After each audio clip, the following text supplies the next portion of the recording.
Yo, what's up? How you doing? I'm Usher and you're watching Billboard.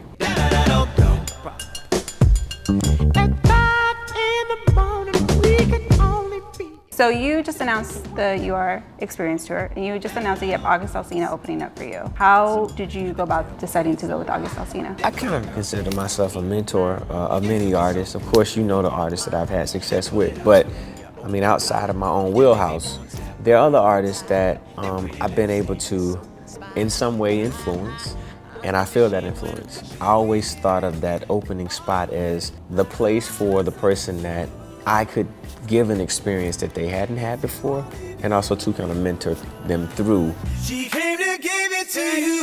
What you do is what you do in life. Did you kind of take this album on a little differently than your past albums? I did, and oddly enough, because of everything that began to take place in my personal life, there was a stop and start, a stop and start, a stop and start. And then I shot a movie in the middle of making this album. So there was kind of this disconnection and then a reconnection. I pulled from being on a panel of 4, having to talk to an artist about music and kind of analyze the theory of music. That in some way gave me a different idea and approach. What kind of producers or what songwriters are you working with? I worked with the Interns.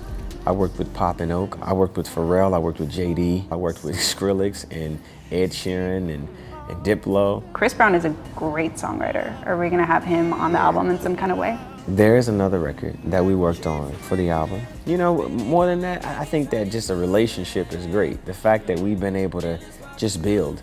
You know, he also directed New Flame. You know, as a director, he's a great eye. That was amazing. Yeah, it's really cool, man. He really captured what I think people wanted to see. Yeah. And you know, I kind of have a little nickname for him, Chris Scorsese.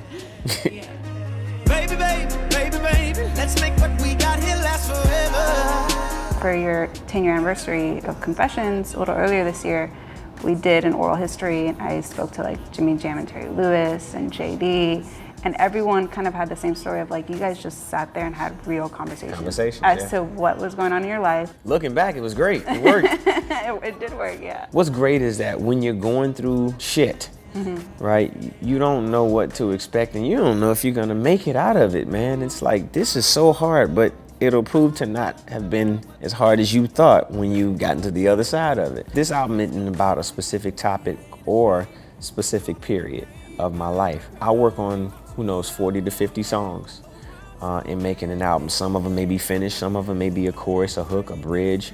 Some of them may be just a verse and a melody. I haven't finished the album enough to tell you exactly what I'm talking about. The album isn't scheduled anymore. Oh, okay. I've basically taken it back. It's yours? Yeah. It's yours to play with a little bit more? I'm taking my time with it, but it was just a different take, you know? It's something that feels very modern, right?